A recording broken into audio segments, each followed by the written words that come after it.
¿Cómo pudo escapar? Un solo hombre no puede ser una traba para nuestra causa. Intentamos detenerle, pero su acero se ha cobrado muchas vidas. No lucha como un hombre.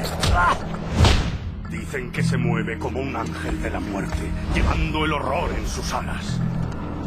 Necedades. No son más que historias. Esos cuentos no existen.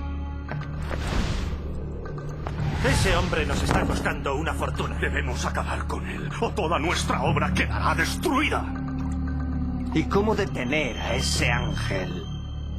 ¿Con un ejército contra un solo hombre? No podremos hacer nada si no vienen refuerzos. Acre fue un desastre. Pero nuestras fuerzas están divididas. No podemos contener tantas amenazas. ¡Ya basta! Así que quiere detenernos.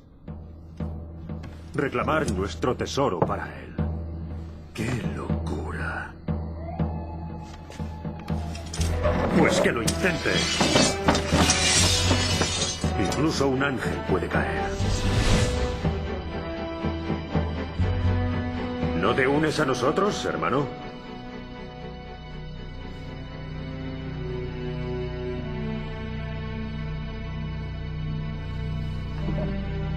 ¿Es que algo va mal?